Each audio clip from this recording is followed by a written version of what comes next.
Today we're here to visit the grave and pay respects to a genius of comedy, Trevor Moore. Before we get into the story, let me know in the comments, what was your favorite Trevor Moore moment?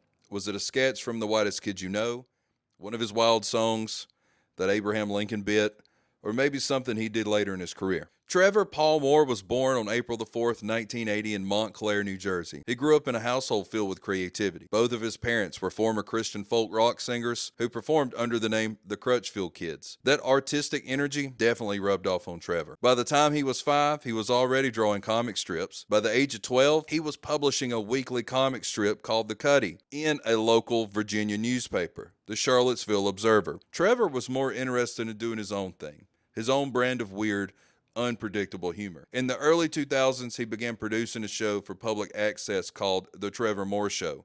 Ladies and gentlemen, tonight we are very proud to have a very influential man in Hollywood on the show.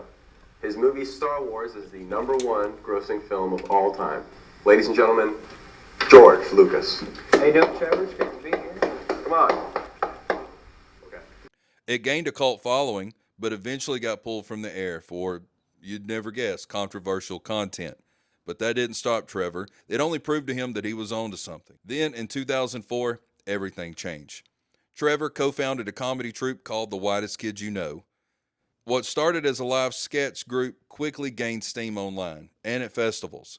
Their edgy, often absurd humor stood out in a comedy landscape that was playing it safe. IFC picked up the Whitest Kids You Know in 2007, and suddenly, Trevor and the group had a national platform. This is Trevor, and he works in television, and he is going to talk to us today, okay? Okay. I want to be an astronaut. Oh, you want to be an astronaut? And maybe someday you could be the first astronaut to walk on the moon.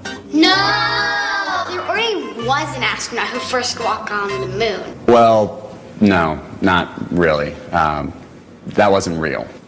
See, there was this thing called the Cold War, and in order to beat the Russians, we kind of faked that. But he was never interested in just staying in one lane. In the 2010s, Trevor branched out into writing and directing. He co-wrote and co-directed the feature film Miss March in 2009. You like this? Then come and get it.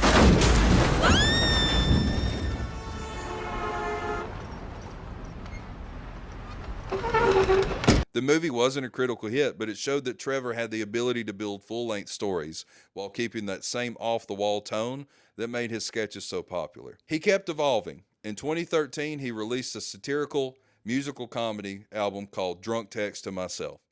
It included songs like The Founding Fathers Rap and What About Mouthwash, showing his ability to use music to explore social and political commentary through the lens of comedy.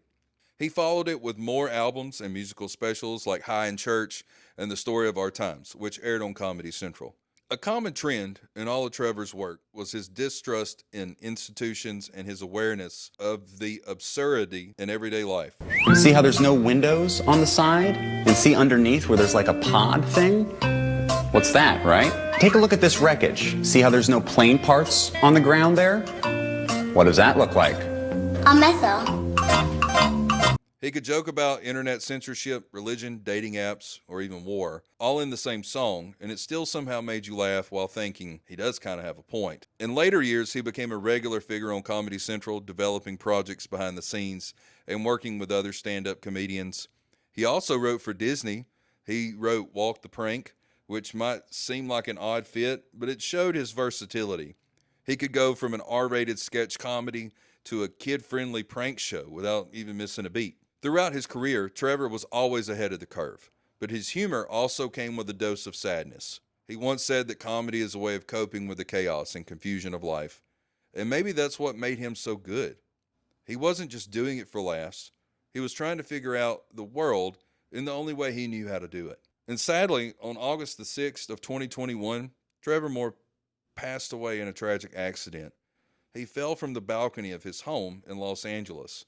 He was just 41 years old. According to the autopsy report, his death was ruled an accident caused by blunt force head trauma, and it was noted that he had been drinking heavily that night. The comedy world was deeply upset. Tributes poured in from comedians, fans, and fellow artists. The Whitest Kids You Know co-creators remembered him not just as a genius, but as their best friend, someone who pushed them and challenged them to make them better.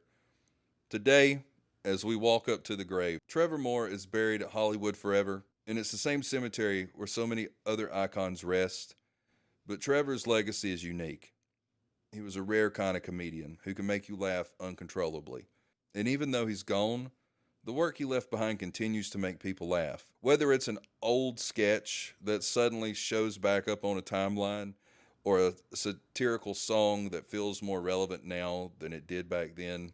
So if you haven't revisited his work in a while, go back and watch some of the Whitest Kids You Know, or play one of his songs. You'll be reminded just how sharp and fearless and ahead of his time he really was.